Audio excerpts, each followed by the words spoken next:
And welcome to Today on this Monday morning, everyone. I'm Katie Couric. Matt is back on Wednesday. I'm Ann Curry. Good morning, everybody. A terrible turn in a terrible story. It's really tragic and so disturbing, Ann. Matthew Shepard was beaten last weekend, tied to a wooden fence by two men who met Shepard in a bar in Laramie, Wyoming. It was a gruesome discovery at this fence late Wednesday afternoon as the sun was setting. Two bicyclists approached, and at first they said it looked like a scarecrow had been tied to the fence.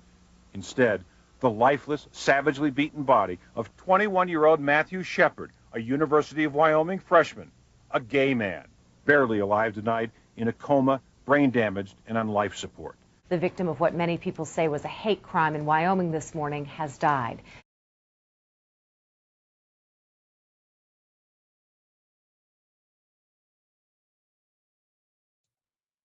On November 14th, 1998, the members of the Tectonic Theater Project traveled to Laramie, Wyoming, and conducted interviews with the people of the town. During the next year, we would return to Laramie several times and conduct over 200 interviews. The play you're about to see is edited from those interviews, as well as from journal entries by members of the company and other found texts. Our first interview was with Detective Sergeant Hing of the Laramie Police Department. At the start of the interview, he was sitting behind his desk. I was born and raised here. My family is third generation. My grandparents moved here in the early 1900s. We've had basically three. Well, my daughter makes it fourth generation. Quite a while. It's a good place to live. Good people, lots of space. What you have is you have your old-time traditional type ranchers. They've been here forever. Laramie's been the hub of where they come for their supplies and stuff like that. And then the university population. I moved here after living in a couple of big cities. I loved it there, but you'd have to be out of your mind to let your kids out after dark. And in the summertime, my kids play out till night at 11, and I don't even think twice about it.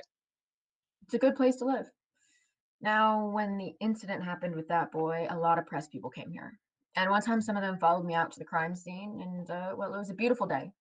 Absolutely gorgeous day. Real deer and crisp, and the sky was that blue that you'll never be able to paint, and it's just sky blue. It's just gorgeous. Well, who found the boy? Who was out here anyway? And I said, well, this is a really popular area for people to run, and mountain biking's really big out here, horseback riding. It's just, well, it's close to town. And she looked at me and she said, Who in the hell would want to run out here? and I'm thinking, lady, you're just missing the point. All you got to do is turn around, see the mountains, smell the air, listen to the birds, just take in what's around you. And they were just nothing but the story. I didn't feel judged. I felt that they were stupid. They're missing the point. They're just missing the whole point. It's hard to talk about Laramie now, to tell you what Laramie is for us. If you would have asked me before, I would have told you Laramie's a beautiful town, secluded enough that you can have your own identity. A town with a strong sense of community, everyone knows everyone. A town with a personality that most larger cities are stripped of. Now, after Matthew, I would say Laramie is a town defined by an accident, a crime. We've become Waco, we've become Jasper, we're a noun, a definition, a sign. We may be able to get rid of that, but it sure will take a while. The company has agreed that we should go to Laramie for a week and interview people. I've made some preliminary contacts with Rebecca Hilliker, head of the theater department at the University of Wyoming. She's hosting a party for us our first night in Laramie and has promised to introduce us to possible interviewees. I must tell you that when I first heard you were thinking about coming here, when you first called me, my first thought was, you just kicked me in the stomach. Why are you doing this to me? But then I thought, that's stupid. You're not doing this to me. More importantly, it's not about me. Students need to talk. When everything first happened, everyone was talking. Then suddenly all dialogue stopped. I love my students. And you may not agree with their opinions because they can be very redneck, but they're honest and truthful, and there's excitement here. I have a student I think you should talk to. Their name is Jedediah Schultz. I've lived in Wyoming my whole life. My family has been here, well, for generations. Now, when it came time for me to go to college, my parents couldn't afford to send me to college. I wanted to study theater, and I knew that if I was going to go to college, I was going to have to get in on a scholarship. And so they have this competition each year, this Wyoming State High School competition. And I knew that if I didn't take first place in duets, then I wasn't going to get a scholarship. So I went to the theater department of the university looking for good scenes. And I asked one of the professors, I was like, I need a killer scene. And he was like, here you go, this is it. And it was from Angels in America. And when the time came, I told my parents so they would come see me in the competition. Now, you have to understand, my parents go to everything. Every ball game, every hockey game, everything I've ever done. And they took me into their room and told me that if I did that scene, that they would not come to see me in the competition. Because they believe that it is wrong, that homosexuality is wrong. They felt so strongly about it that they didn't want to come see their son do probably the most important thing he'd done up to that point in his life. And I didn't know what to do. I have never ever gone against my parents' wishes, so I was kind of nervous about it, but I decided to do it. And all I can remember about the competition was that when we were done, me and my scene partner, we came up to each other and we shook hands, and there was a standing ovation. Man, it was amazing. And we took first place and we won. And that's how come I can afford to be here at this university now. It was because of that scene. It was the best moment of my life, and my parents weren't there. And to this day, that was the one thing my parents didn't see me do. Thinking back on it, I think, why did I do it? Why did I oppose my parents? Because I'm not gay, so why did I do it? And I guess the only honest answer I can give is that, well, I wanted to win.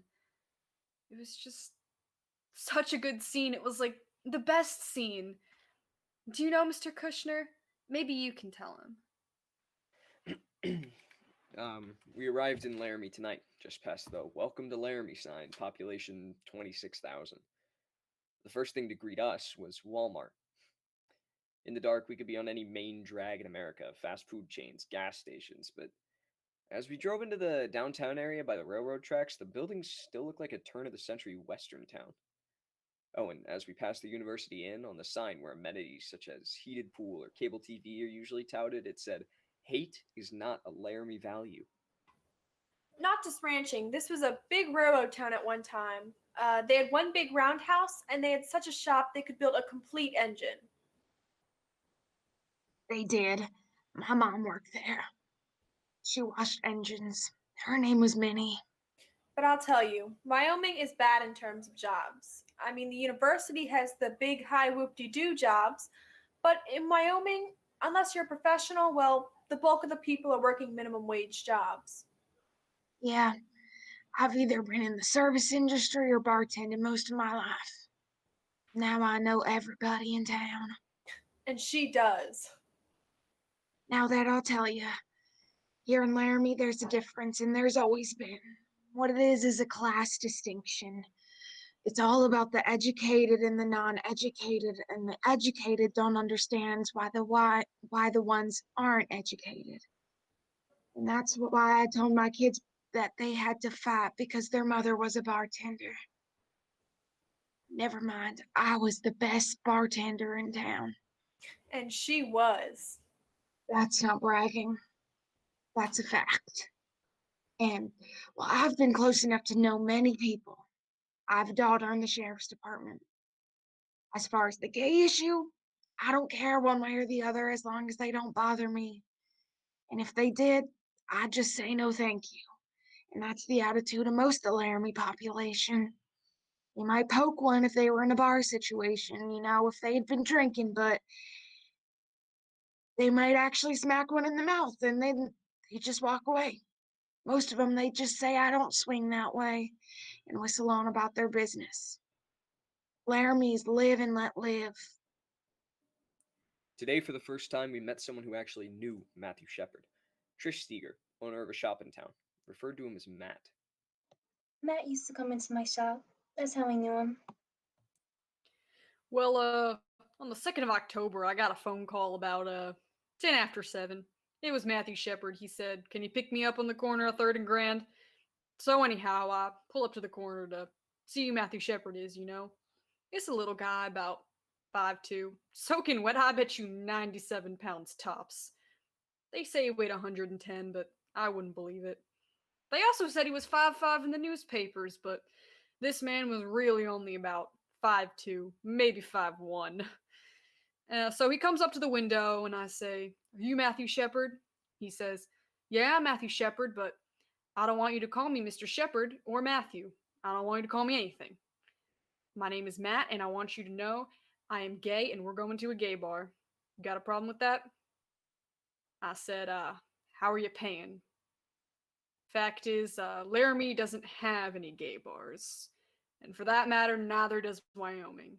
He was hiring me to take him to Fort Collins, Colorado, about an hour away. That was a blunt little thing, know what I'm saying? But I liked him because he was straightforward. See what I'm saying? Maybe gay, but straightforward. See what I'm saying? I think you should talk to my sister Romy. She was a very close friend of Matt's. We never called him Matthew, actually. Most of the time we called him Choo Choo. You know, because we used to call him Matt Choo, and then we just called him Choo Choo. And whenever I think of Matthew, I always think of his incredible beaming smile. I mean, he'd walk in and be like, he'd smile at everyone. He made you feel great. And he would like stare people down in the coffee shop because he always wanted to sit in the end seat so that he could talk to me while I was working. And if someone was sitting in the seat, he would just sit there and stare at them until they left, and then he would claim his spot. But Matthew definitely had a political side to him. I mean, he really wanted to get into political affairs. That's all his big interest was watching CNN and MSNBC. I mean, that's the only TV station I ever saw his TV tuned into. He was just really smart in political affairs, but not too smart on common sense things. So he moves to Laramie to go to school. Matthew was very shy when he first came in, to the point of being somewhat moody, I'd almost say. He was having some difficulties adjusting, but this was home for him, and he made that quite clear. And so his moodiness, his shyness gave way to this person who was excited about this track he was going to embark on. He was just figuring out wanting to work on human rights, how he was going to do that. I did hear from Matthew about 48 hours before his attack, and he told me he had joined the gay and lesbian group on campus. He said he was enjoying it, He was getting ready for Pride Week and whatnot. I mean, he was totally stoked about school. Yeah, he was really happy about being there. And in retrospect, and I can only say this in retrospect, of course, I think that's where he was heading, towards human rights, which only adds up to the irony and tragedy of this. My understanding when I first came here is that I was the first out lesbian or gay faculty member on campus. And that was in 1992, so that wasn't that long ago. I was asked at my interview what my husband did, so I came out then. Today we went to the Fireside Bar, which is the last place Matthew was seen in public. The Fireside definitely feels like a college bar with a couple of pool tables, a stage area for karaoke. Still, the few regulars in the late afternoon were hardly the college crowd. We talked to Matt Galloway. He was bartending that night. Okay, so I'm going to make this brief, quick, get it over with. But it'll be everything factual, just the facts. Here we go. 10 o'clock, I clock in, usual time, Tuesday nights. 10:30, Matthew Shepard shows up, alone, sits down, orders a Heineken. So what can I tell you about Matt? If you had 100 customers like him, it'd be the most perfect bar I'd ever been in, okay? And nothing to do with sexual orientation. Absolute mannerisms, manners, politeness, intelligence, taking care of me, as in tips, everything, conversation, dress nice, clean cut. So he kicks it in there, didn't seem to have any worries or like he was looking for anyone, just enjoy his drink and the company around. Now, approximately 11:45, 11:30, 11:45, Aaron McKinney and Russell Henderson come in. I didn't know their names then, but they're the accused, they're the perps, they're the accused. They walk in, just very stone-faced, dirty, grungy, rude, gimme, that type of thing. They walk up to the bar, as you know, paid for a pitcher with dimes and quarters, which is something that, I mean, you just don't forget. You don't forget that. 55 in dimes and quarters. That's a freaking nightmare. Now, Henderson and McKinney, they didn't seem intoxicated at all. They came in, they just ordered a beer, took the pitcher back with them there into the pool room, and kept to themselves. Next thing I knew, probably half an hour later, they were kind of walking around no beer. And I remember thinking to myself that I'm not going to ask them if they want another one because obviously they just paid for a pitcher with dimes and quarters. I have a really good feeling they don't have any more money. Money meant nothing to Matthew because he came from a lot of it. And he would like hand over his wallet in 2 seconds because money meant nothing. His shoes might have meant something. They can say it was a robbery. I don't buy it for even an iota of a second. Then, a few moments later, I looked over and Aaron and Russell had been talking to Matthew Shepard. Aaron said that a guy walked up to him and said that he was gay and wanted to get with Aaron and Russ. And Aaron got aggravated with it and told him that he was straight and didn't want anything to do with him and walked off. He said that's when he and Russell went to the bathroom and decided to pretend they were gay and get him in the truck and rob him. They wanted to teach him a lesson not to come on to straight people. Okay, no, they stated that Matt approached them, that he came onto them. I absolutely, positively disbelieve and refute that statement. 100% refute it. I'm going to give you 2 reasons why. 1, character reference. Why would he approach them? Why them? He wasn't approaching anyone else in the bar. They say he's gay. He was a flaming gay. He's going to come on to people like that. BS. He never came on to me. Hello? He came on to them? I don't believe it. 2, territorialism is the word I will use for this. And that's the fact that Matt was sitting there. Russell and Aaron were in the pool area. Upon their first interaction, they were in Matt's area, the area Matt had been seeing all night. So who approached who by that? But Matthew was the kind of person like, he would never not talk to someone for any reason. If someone started talking to him, he'd just be like, oh, blah, blah, blah. He never had a problem just striking up a conversation with anybody. So the only thing is, and this is what I'm testifying to, because, you know, I'm also basically the key eyewitness in the case. Basically, what I'm testifying is that I saw Matthew leave. I saw 2 individuals leave with Matthew. I didn't see their faces, but I saw the back of their heads. At the same time, McKinney and Henderson were no longer around. You do the math. Phil Labrie, a friend of Matthew's, took us up to the fence this morning. I broke down the minute I touched it. I feel such a strong kinship with this young man. We have an interview this afternoon with Aaron Kreefels. He's the boy who found Matthew out there at the fence. Well, I took off on my bicycle about 5 p.m. on Wednesday from my dorm. I just kind of felt like going for a ride. So I went up to the top of Cactus Canyon, and I'm not super familiar with that area. So on my way back down, I didn't know where I was going. I was just sort of picking the way to go, which now it just makes me think that God wanted me to find him because there's no way that I was going to go that way. I wanted to turn around, but for some reason I kept going. And I went along, and there was this rock on the ground, and I just drilled it. I went over the handlebars and ended up on the ground.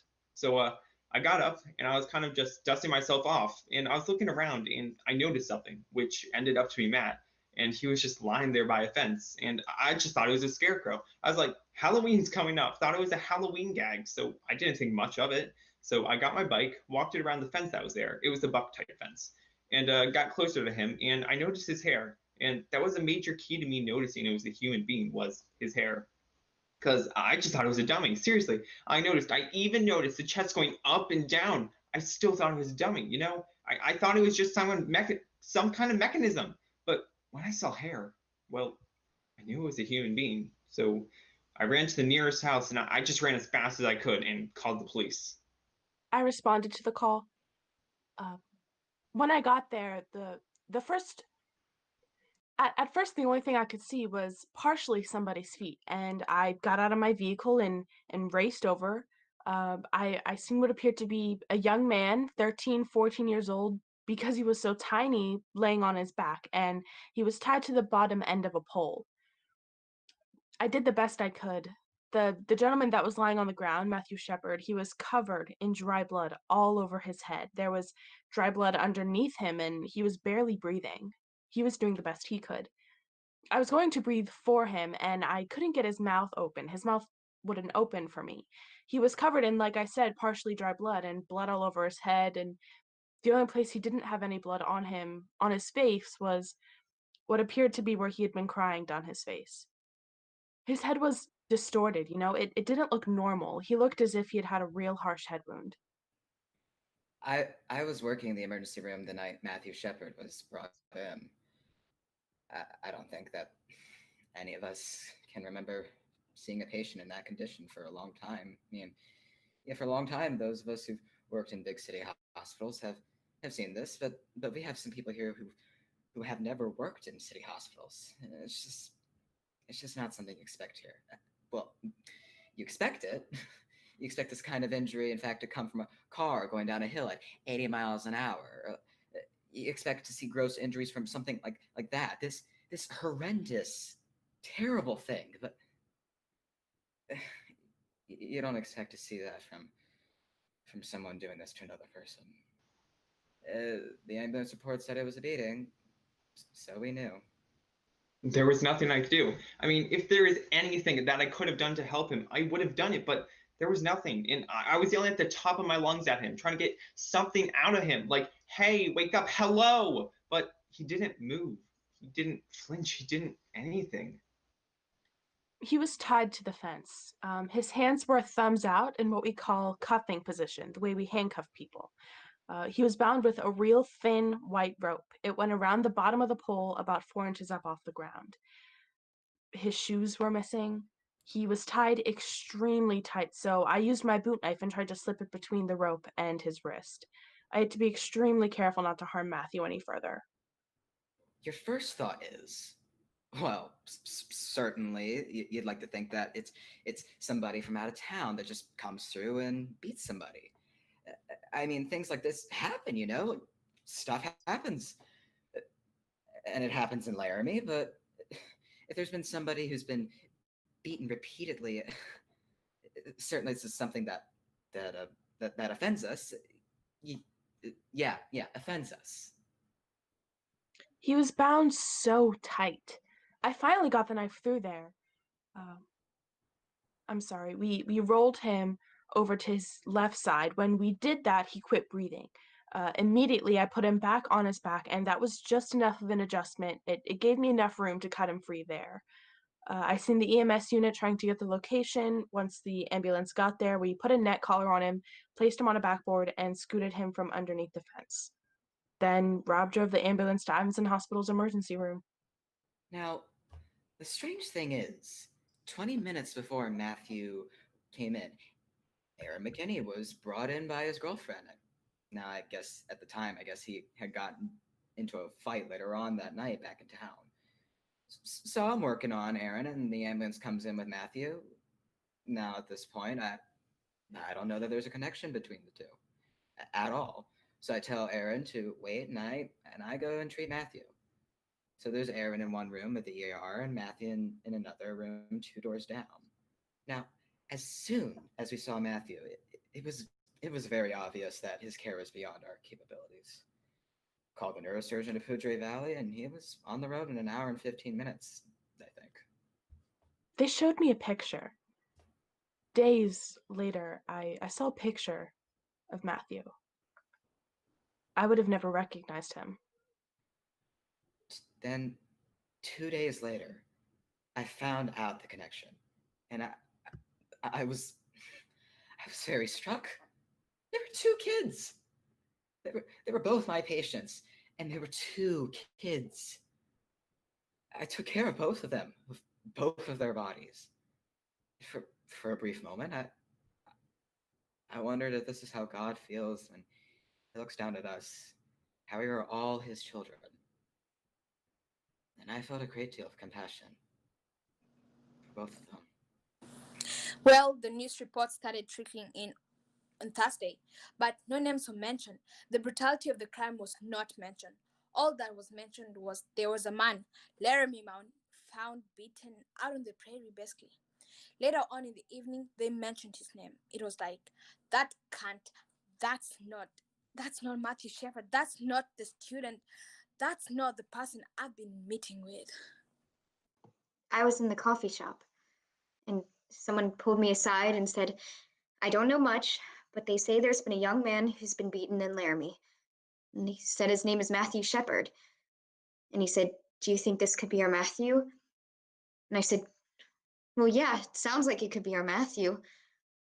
So I called up my sister Trish, and I said, tell me what you know. I'm just like, I need to know anything you know, because I don't know anything. So I'm talking to my sister on the phone, and the whole thing comes up on Channel News 5, and it was just like, ba-boom. And the news reports kept rolling in. Young University of Wyoming student, his age, his description is like, oh my God. And I just felt sick to my stomach, instantly sick to my stomach, and I had to tell Romaine, yeah, it's Matthew. It's your friend. Well, I'll tell you what is overwhelming. By this time, I was starting to get upset, but still, the severity of the crime wasn't out yet. It was Thursday afternoon. I got a call. We just got a kid in from Wyoming, and it looks like he may be the victim of a hate crime. We have a couple of newspaper reporters here asking questions. And so we agreed that we needed one spokesperson. As CEO, I'll do that, and we'll try and gather all the information that we can.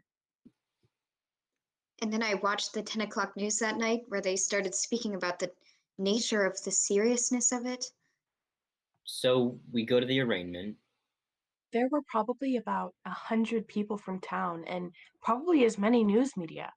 By that point, a lot more of the details had come out. The fact that the perpetrators were kids themselves, local kids, that everyone who's from around here has some relationship to. I mean, lots of people were teary at that point. Then the judge came in and did a reading. There was a reading of the evidence that the prosecution has, and it's just a statement of facts. And the reading of the facts was... The essential facts are that the defendants, Aaron James McKinney and Russell Arthur Henderson, met Matthew Shepard at the Fireside Bar. And after Matthew Shepard confided he was gay, the subjects deceived Mr. Shepard into living with them in their vehicle to a remote area. Upon arrival at said area, both subjects tied their victim to a back fence, robbed him, tortured him, and beat him. Both defendants were later contacted by officer of the Laramie department, who observed inside the cab of their pickup a credit card and a pair of black patent leather shoes belonging to the victim, Matthew Shepard. The subject took the victim's credit card, wallet containing $20 in cash, and other items and obtained the victim's address in order to later burglarize his home. I don't think there was any person who was left in that courtroom who wasn't crying at the end of it. I mean, it lasted 5 minutes, but it kept on getting more and more horrific, ending with...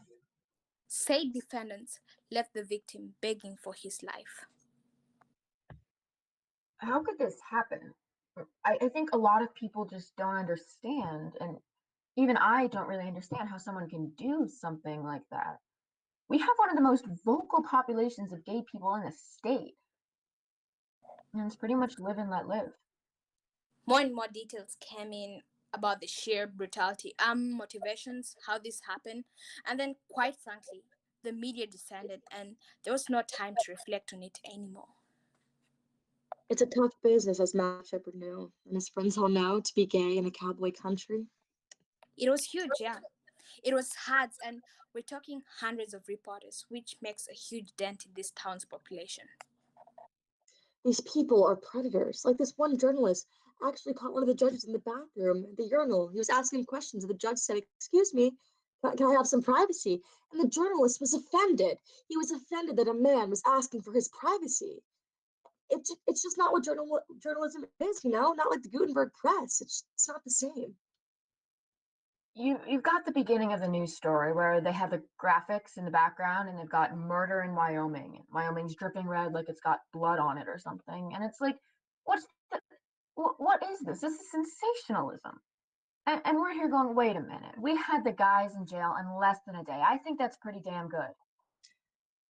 Look, I don't think the media actually held people accountable though, because it made people think. Because people were sitting in their homes watching TV and listening to CNN, watching Dan Rather going, Jesus Christ. Well, that's not how it is here, you know? Well, how is it here then? By this point, I looked out there, and where there had been 2 or 3 reporters, it must have been 10, 15 still photographers, another 20 or 30 reporters, and 10 video cameras. The parents had just arrived. I had barely introduced myself to them.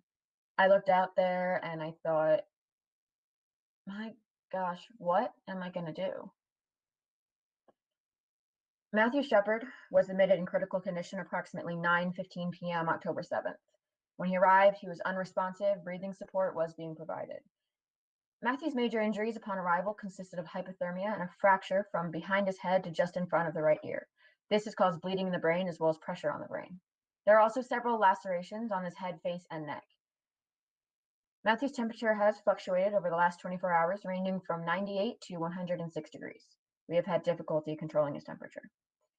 Matthew's parents arrived at 7 p.m. October 9th and are now at his bedside. The following statement is from them. First of all, we want to thank the American public for their kind thoughts about Matthew and their fond wishes for his speedy recovery. We appreciate your prayers and goodwill, and we know that there is something Matthew would appreciate too. We also have a special request for the members of the media. Matthew is very much in need of his family at this time, and we ask that you respect our privacy as well as Matthew's so we can concentrate all of our efforts, thoughts, and love on our son. Thank you very much. Both Aaron McKinney and Russell Henderson pled not guilty to charges. Their girlfriends Chastity Pasley and Kristen Price also pled not guilty after being charged as accessories after the fact. On our next trip, we spoke to the chief investigating officer on the case, Detective Rob Debris of the Albany County Sheriff's Department. I guess the thing that bothered me the most was when I went down to Poudre Valley, where Matthew was, and the thing that bothered me the most is seeing him, touching him. As a homicide detective, you look at bodies. But this poor boy is sitting here, fighting all his life, trying to make it. I wanted it so by the book, you know? I keep seeing that picture in my head when I found him, and it's not pleasant whatsoever. I don't want it to be there. I want to get it out. That's the biggest part for me, is seeing that picture in my head. And it's kind of unbelievable to me, that I happen to be the person who found him, because the big question with me, with my religion, is why did God want me to find him? I know how to take care of myself, and I was irrationally terrified. So what that means is not letting my 12-year-old son walk the streets, seeing a truck do a U-turn and thinking it's coming after me, having to stop because I'm shaking so bad. And in fact, the pickup truck did not come after me, but my reaction was to have my heart in my mouth. Ultimately, no matter how you dice it, I did have an opportunity. If I had amazing hindsight of 2020 to have stopped what occurred, and I keep thinking I should have noticed. These guys shouldn't have been talking to this guy. I should have not had my head down for those 20 seconds when I was washing dishes. Things I could have done. What the hell was I thinking? So you do a lot of studying. You spend hours and hours and hours. You study and study and study, talking to the officers, making sure they understand, talk to your witnesses again, and then always coming back till I get this flash of seeing Matthew. I wanted it so tight that there was no way they were going to get out of this. One of the things that happened when I got to the fence, it was just such an overwhelming amount of blood. And we tried to wear protective gloves, but we had a really cheap sheriff at the time. And he bought us shit gloves. You put them on and you put them on and they kept breaking. So finally you just ran out of gloves. So you figure, well, don't hesitate. That's what your mind tells you all the time. Don't hesitate. So you just keep moving and you try to help Matthew and find an airway. And, that's what you do. The thing I wasn't telling you before is that Reggie is my daughter. And when she first told me she wanted to be a police officer, well, I thought there was not a better choice for her. She could handle whatever came her way. Probably a day and a half later, the hospital called me and told me Matthew had HIV. And the doctor said, "You've been exposed and you've had a bad exposure." Would you like to talk about losing sleep? I just hope she doesn't go before me. I couldn't handle that. As of 9 a.m. today, Matthew Shepard remains in critical condition. The family continues to emphasize that the media respect their privacy. The family also wants to thank the American public for their kind thoughts and concern for Matthew.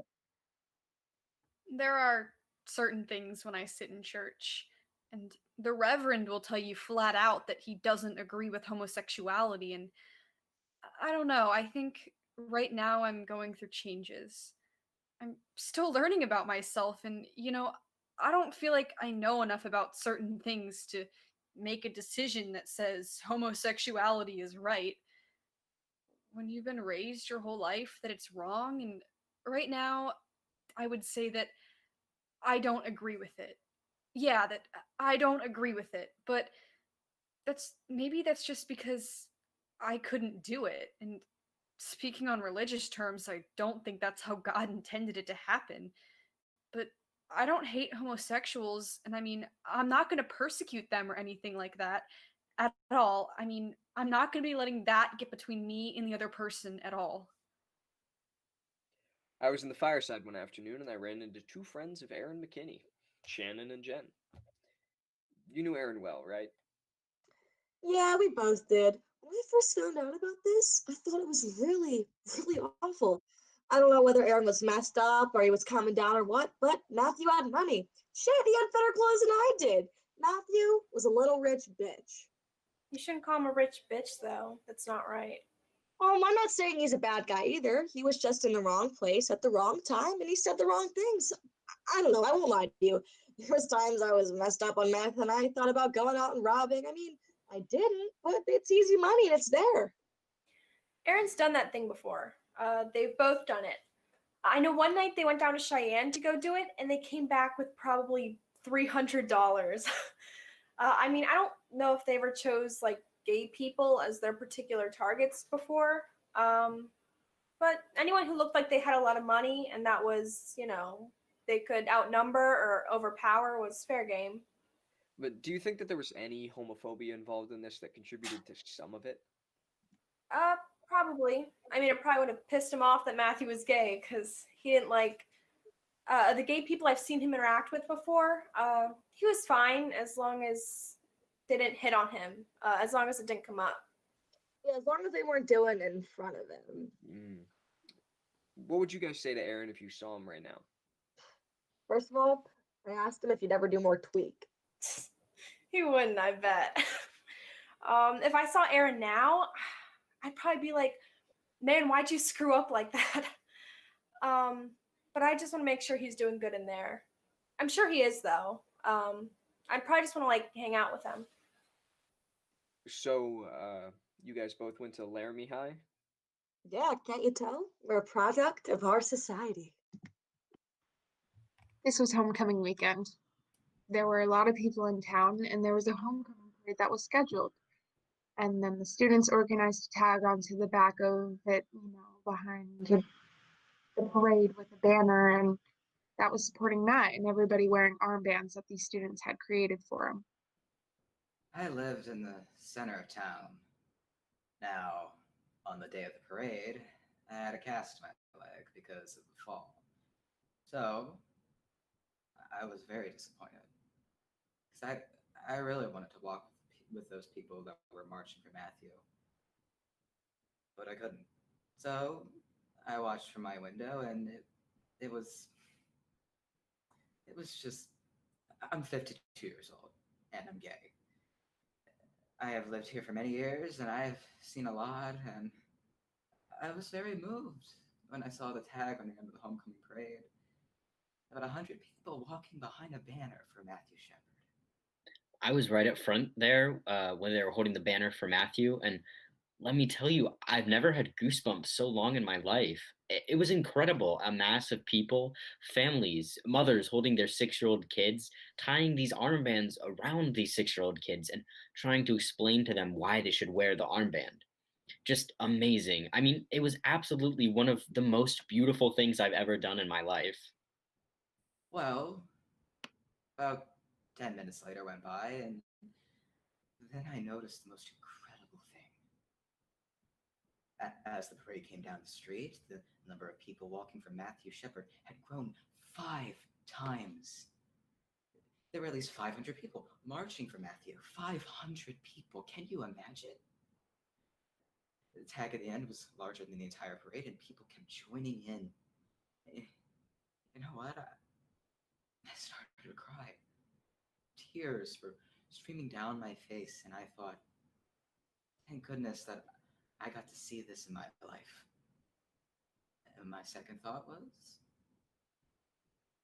thank you, Matthew. We met Father Roger at 7:30 in the morning. I was wishing we could skip it all together, but we have to follow through to the end. Matthew Shepard has served us well. You realize that? He has served us well. And I'm not going to sit here and say, I was just this bold guy, no fear. I was scared. I was very vocal in this community when this happened. And I thought, should we call the bishop and ask him permission to do the vigil? And I was like, hell no, I'm not going to do that. His permission does not make it correct. You realize that? And I'm not knocking bishops, but what is correct is correct. You people are just out here on a search, though. I will do this. I will trust you people that if you write a play of this, that you say it right, say it correct. I think you have a responsibility to do that. You think violence is what they did to Matthew. They did do violence to Matthew. But every time that you were called an inappropriate word or you were called, a les or whatever, do you realize that is violence? That is the seed of violence. And I would resent it immensely if you use anything I said, to somehow cultivate that kind of violence, even in its smallest form. I would resent it immensely. You need to know that. Thank you, Father, for saying that. Just deal with what is true. You know what is true. You need to do your best to say it correct. I said, and I am somewhat involved, that half the people in the congregation, well, the girlfriend of the accused is a member of our congregation, and one of the accused has visited. Now, those two people, the accused, have forfeited their lives. Now, one boy is on suicide watch, and I am working with him until they put him in the chair and turn on the juice. Now, I think they deserve the death penalty. I will try to deal with them spiritually. Now, as for the victim, know that that lifestyle is legal. But I will tell you one thing. I hope that Matthew Shepard, as he was tied to that fence, that he had time to reflect on a moment when someone had spoken the word of the Lord to him, and that before he slipped into a coma, he had a chance to reflect on his lifestyle. Margot, our chief operating officer, called and said his blood pressure started to drop. Well, let's wait and see. She called me about 10 after, he just died. So I quickly got dressed and came in and went into the ICU where the family was. And Judy came up and she put her arms around me and I put my arms around her and we just stood there. And then we had to sit and talk about things that Dennis, it's now public knowledge. You need to go out there now and tell the whole world that this has happened. Because by this point, it was clear to us that it was the world. It was the whole world. And so Judy told me what she wanted me to say, and I went out at 4 a.m. At 12 midnight on Monday, October 12th, Matthew Shepard's blood pressure began to drop. We immediately notified his family, who were already in the hospital. At 12:53 a.m., Matthew Shepard died. His family was at his bedside, and they released the following statement. The family again asked me to express their sincerest gratitude to the entire world for the overwhelming response for their son. The family was grateful that they did not have to make a decision regarding whether or not to continue life support for their son. Like a good son, he was caring to the end and removed guilt or stress from the family. Came into this world premature and left the world premature. Matthew's mother said, "Go home.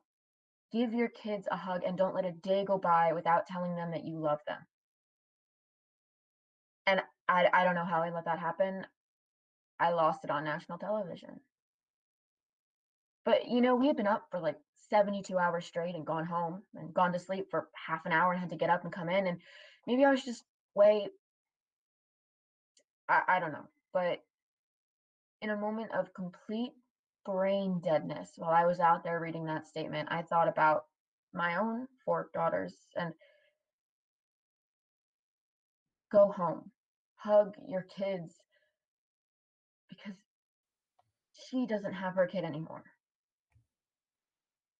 I spoke with Doc today and told him we would soon be coming back out for the upcoming trials of Russell Henderson and Aaron McKinney. And this is what he had to say. I'll tell you what, if they put those two boys to death, that would defeat everything Matt would be thinking on them. Because Matt would not want those two to die. He'd want to leave them with hope.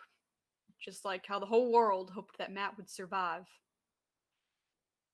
The day of the funeral, it was snowing so bad, big, huge, wet snowflakes. And when I got there, there were thousands of people in just black with umbrellas everywhere. And there were two churches, one for the immediate family, invited guests, people of that nature, and then one church for everybody else who wanted to be there. And then still hundreds of people outside that couldn't fit into either of the churches. And there was this big park by the church, and that's where these people were. And this park was full. And I guess it was like the worst storm they've had. I just thought it was like the forces of the universe at work. My most striking memory from the funeral is seeing Reverend Fred Phelps from Kansas. That scene go up in the park. A bunch of high school kids who got out early came over and started yelling at some of these people in the protest. The Fred Phelps people across the street had people lining up the funeral. Well, I remember this guy coming across, and he was all dressed in leather and spikes everywhere. He came from across the street where the protest was, and I thought, this is going to be an ugly confrontation. But instead, he led them in amazing grace. 6 months later, the company returned to Laramie for the trial of Russell Henderson, the first of the two perpetrators. It was to be a capital murder trial. When we got to the Albany County Courthouse, Fred Phelps was already there. So was Romaine Patterson. After seeing Fred Phelps protesting at Matthew's funeral and finding out he was coming to Laramie for the trial of Russell Henderson, I decided that someone needed to stand toe-to-toe with this guy and show the differences. And I think at times like this, when we're talking about hatred as much as the nation is right now, that someone needs to show that there's a better way of dealing with that kind of hatred. So our idea is to dress up like angels. And so we've designed an angel outfit. Our wings are huge. They're like big ass wings. And there'll be 10 to 20 of us that are angels. And what we're going to do is we're going to encircle Phelps. And because of our big wings, we're going to completely block him. So this big ass band of angels comes in. We don't say a word. We just turn our backs to him and we stand there. And we're a group of people bringing forth a message of peace and love and compassion. And we're calling it Angel Action. Yeah, this 21-year-old little lesbian is ready to walk the line with him. And I knew that my angels were going to be taking the brunt of everything that he had to yell and say. I mean, we were going to be blocking his view, and he was going to be like pissed off to all hell. So I went out and bought all my angels earbuds. You entered a not guilty plea earlier, Mr. Anderson, but I understand you wish to change your plea today. Is that correct? You understand, Mr. Anderson, that the recommended sentence here is 2 life sentences. Do you understand that those may run concurrently or they may run consecutively? Mr. Anderson, I will now ask you how you wish to plead, guilty or not guilty. Mr. Anderson, you have a constitutional right to make a statement. If you'd like to do so, do you have anything you'd like to say? Mr. Anderson, you drove the vehicle that took Matthew Shepherd to his death.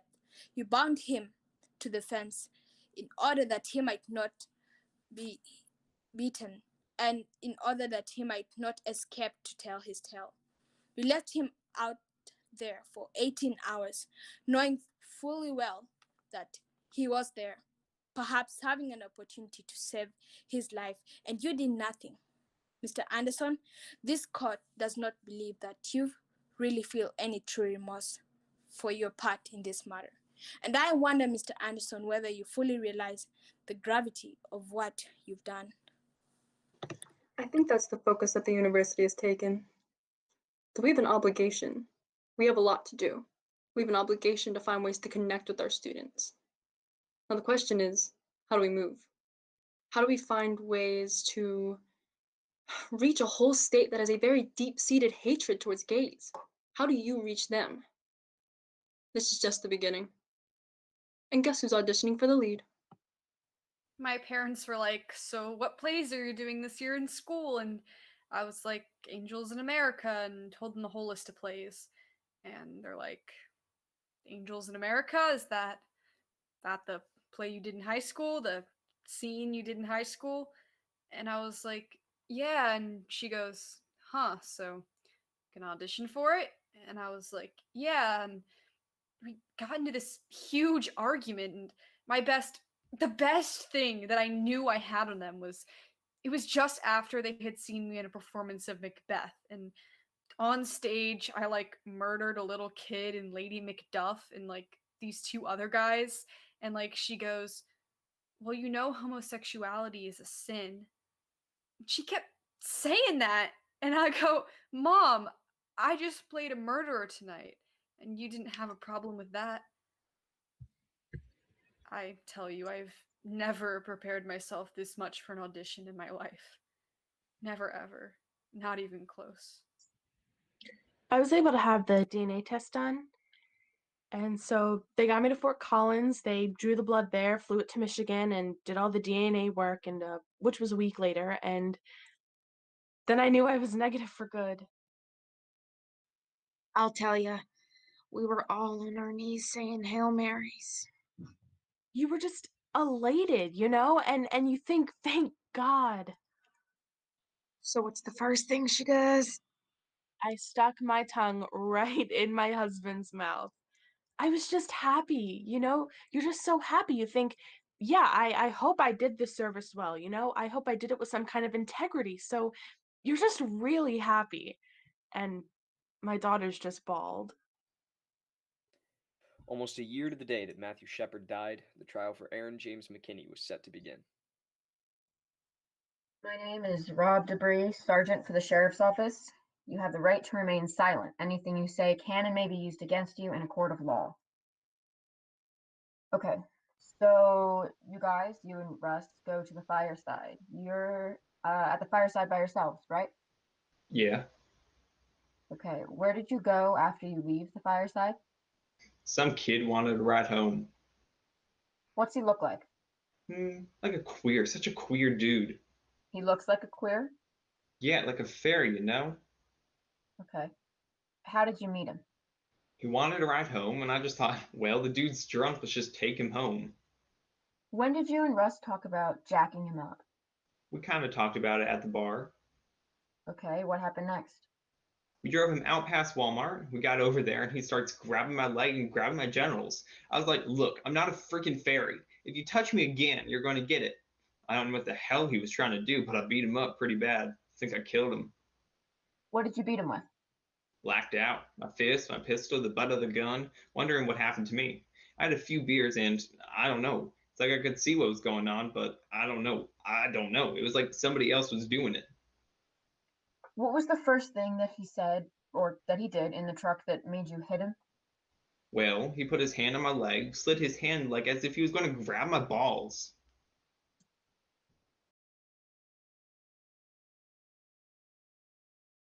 As much as part of me didn't want the defense using words like gay panic, gay bashing, part of me was grateful because this could have been easily blamed on a robbery or said it was drug related. At least with those words, the truth is coming out. You know, the truth is being told. Did he ever try to defend himself against you or hit you back? Yeah, sort of. He tries little swings or whatever, but he wasn't very effective. Okay. How many times did you hit him inside the truck before you guys stopped where you left him? I'd say I hit him 2 or 3 times, probably 3 times with my fist and about 6 times with a pistol. Did he ask you to stop? Well, yeah, he was getting the shit kicked out of him. What did he say? After he asked me to stop, most all he was doing was screaming.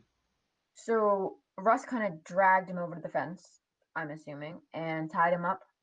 Something like that. I just remember Russ was laughing at first, but then he got pretty scared. Was Matthew conscious when Russ tied him up? Yeah, I told him to turn around and don't look at my license plate number because I was scared he would tell the police. And then I asked what my license plate number said. He read it, and that's why I hit him a few more times. Just to be sure. So, obviously, you don't like gay people? No, I don't. Would you say that you hate them? I really don't hate them, but when they start coming on to me and stuff like that, I get pretty aggravated. Did he threaten you? This gay dude? Yes. Not really. Can you answer me one thing? Why'd you guys take his shoes? I don't know. Now I'm never gonna see my son again. I don't know. You'll probably go to court sometime today. Today. So I'm gonna go in there and just plead guilty or not guilty today. No. No, you're just gonna be arraigned today. He's gonna die for sure. There is no doubt that Mr. Shepard is going to die. So what are they going to give me? 25 to life or just a death penalty and get it over with? That's not our job. That's the judge's job and the jury. Has the jury reached a verdict? We have, Your Honor. We, the jury, impaneled and sworn to try the above entitled case, after having well and truly tried the matter, unanimously find as follows. As to the charge of kidnapping, we find the defendant, Aaron James McKinney, guilty. As to the charge of aggravated robbery, we find the defendant, Aaron James McKinney, guilty. As to the charge of first-degree felony murder, kidnapping, we find the defendant, Aaron James McKinney, guilty. As to the charge of first-degree felony murder, robbery, we find the defendant, Aaron James McKinney, guilty. As to the charge of premeditated first-degree murder, we find the defendant, Aaron James McKinney, not guilty.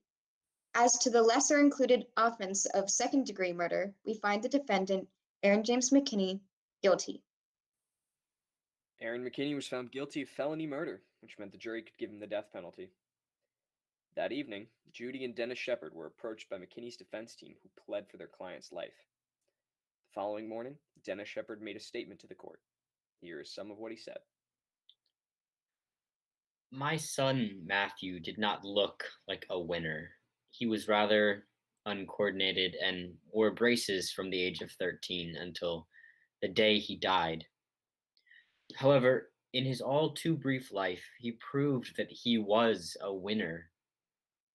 On October 6th, 1998, my son tried to show the world that he could win again.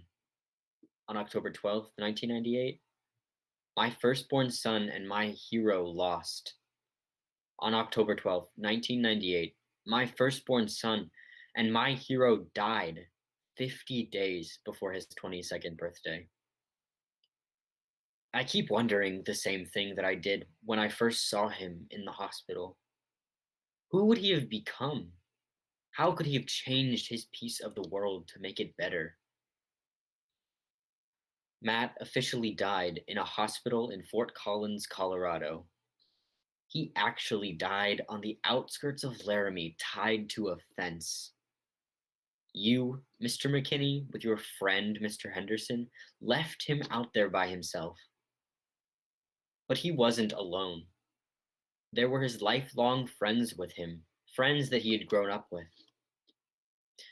You're probably wondering who these friends were. First, he had the beautiful night sky and the same stars and the moon that we used to see through a telescope. Then he had the daylight and the sun to shine on him. And through it all, he was breathing in the scent of the pine trees from the snowy range. He heard the wind, the ever-present Wyoming wind, for the last time. He had one more friend with him. He had God. And I feel better knowing that he wasn't alone. Matt's beating, hospitalization, and his funeral focused worldwide attention on hate, good coming out of evil. People have said enough is enough. I miss my son, but I am proud to be able to say that he is my son. Judy has been quoted as being against the death penalty. It has been stated that Matt was against the death penalty. Both of these statements are wrong. Matt believed that there were crimes and incidents that justified the death penalty. I too believe in the death penalty. I would like nothing better than to see you die, Mr. McKinney. However, this is the time to begin the healing process, to show mercy to someone who refused to show any mercy. Mr. McKinney, I am going to grant you life, as hard as it is for me to do so, because of Matthew. Every time you celebrate a Christmas, a birthday, the 4th of July, remember that Matt isn't. Every time you wake up in your prison cell, remember that you had the opportunity and the ability to stop your actions that night. You robbed me of something very precious, and I will never forgive you for that. Mr. McKinney, I give you life in the memory of one who no longer lives. May you have a long life, and may you thank Matthew every day for it. It just hit me today, the minute that I got out of the courthouse, that the reason that God wanted me to find him is for he didn't have to die out there alone, you know? And if I wouldn't have come along, they wouldn't have found him for a couple of weeks at least. So it makes me feel really good that he didn't have to die out there alone. On our last trip, I had the good fortune of seeing Jedediah Schultz play the role of Pryor in Angels in America.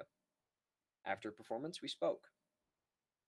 I didn't for the longest time let myself become personally involved in the Matthew Shepard thing.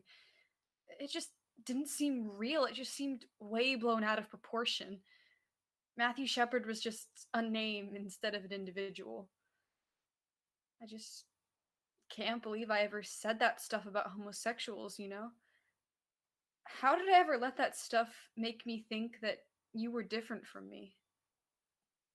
Well, a year ago, I wanted to be a rock star. That was my goal. So now, instead of going to school to be in music, I'm going to go to school for communications and political science, because I have a career in political activism. Actually, I just recently found out I was going to be honored in Washington, D.C. from the Anti-Defamation League. And whenever I think about the Angels or any of the speaking that I've done, you know, Matthew's like guiding this little path with his light for me to walk down. And he just, every time we like get to a door, he opens it. And he just says, okay, next step. And if I get to be a rock star on the side, okay. We all said we would meet again one last time at the fence. I've been up to that site in my limousine, okay? And I remember to myself that night he and I drove around together. He said to me, Laramie sparkles, doesn't it? I mean, it blows you away. Matt was right there in that spot. And I can just picture in his eyes. I can picture what he was seeing. The last thing he saw on this earth was the sparkling lights. We've spent the last 2 days packing a year's worth of materials and saying our goodbyes. We've been here 6 times and conducted over 200 interviews. Jedediah cried when he said goodbye. Marge wished us luck, and when we asked her how Laramie would feel seeing a play about itself, she said, I think we'd enjoy it. To show it's not the hellhole of Earth would be, but to show how you portray us. And that, in turn, is how Laramie behaves. As we were getting off the phone, she said to me, Now you take care. I love you, honey. We left Laramie at about 7 in the evening. On the way to Denver, I looked in my rearview mirror to take one last look at the town. And in the distance, I could see the sparkling lights of Laramie, Wyoming. And I will speak with you. I will trust that if you write a play of this, that you say it right. You need to do your best to say it correct.